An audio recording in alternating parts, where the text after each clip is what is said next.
What is the color of your skin? Although the question may seem as trivial as asking someone what is the color of their hair or what is the color of their eyes, in reality it has many ramifications to how you live your everyday life.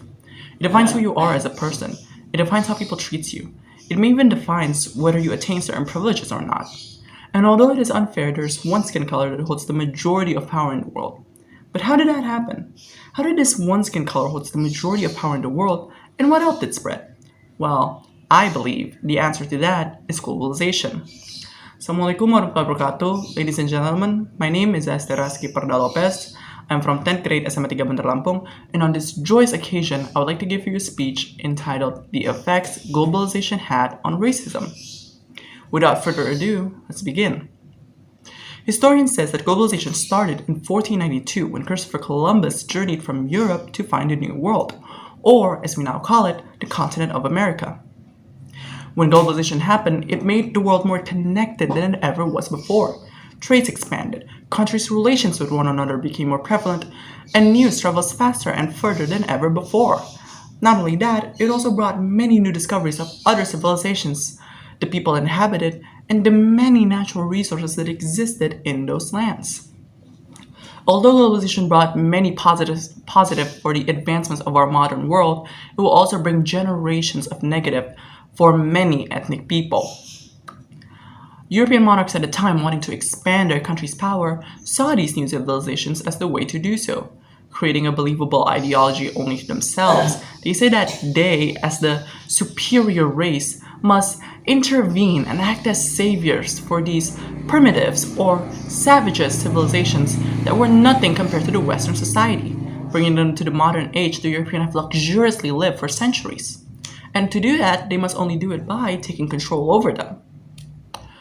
As was said by 19th century British writer Rudyard Kipling and many others, it was the Europeans' duty or white man's burden to bring civilizations to non-white people through benefits and imperialism. Started during the 15th century and only beginning to die down in the 20th century was how long the colonial era lasted. That is 5 centuries of European power dominating almost all continents in the world, reaping its natural resources, traumatizing generations of its ethnic people. And the effects of that could still be seen even to this day. The scramble for Africa that happened in 1885 left the continent divided socially and economically once it finally ended. Territories controlled by some colonizers were left thriving, while others were left failing, causing tensions with one another that could still be seen to this day. Before Columbus' arrival, the Native Americans' populations were at an estimated 60 million people. But a century later, those numbers dropped drastically to around 6 million, and in our present day, the Native American only account to about 2% of the entire US population. The other ways it could still be seen in our modern age is by the racist beliefs that was created during the colonial era and have spread themselves globally and have rooted themselves in some countries. Beliefs such as how African Americans are seen as dirty for their skin, and Asians are seen as weak and submissive, and Jewish people are seen as greedy, were scientific racism based on nothing but prejudice that was created to make them seem lesser than white people. Unfortunately, some other races have even fallen victim into believing these beliefs into facts. We can see this in India's skin whitening products, which holds 50% share in India's skincare market. When the British arrived, they began preaching about their superiority and of their whiteness. When India became independent, the ideology stays. Nowadays, the beauty standard for women in India is having white skin, and having darker skin is discriminated by society. Ladies and gentlemen, even though the added benefit of technology nowadays means that racist beliefs could be spread immediately, the technology can also be used to combat these beliefs in ways that was never possible before.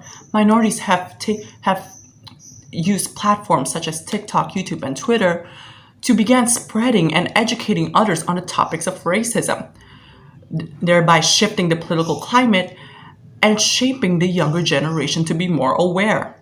I myself grew up with those videos. Growing up, the only political content I would consume was of misinformation and downright racist videos from YouTube. But as I became a teenager, I was able to broaden my view on the topic, and I was able to educate myself by either searching it myself or by learning it through apps such as TikTok, which just proves how powerful the social media could have on a young mind. And that is what's happening to many other teenagers like myself, all becoming socially more aware of the topics of racism and the issues of racism, and wanting to act for a change.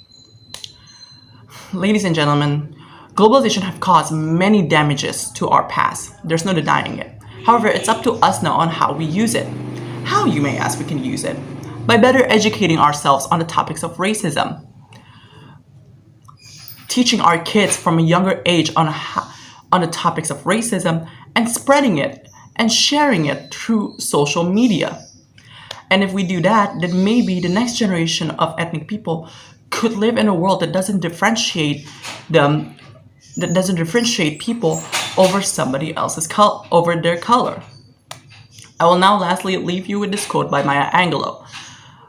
Prejudice is a burden that confuses the past, threatens the future, and renders the present inaccessible. Thank you so much for listening. I hope this is educational. Wassalamualaikum warahmatullahi wabarakatuh.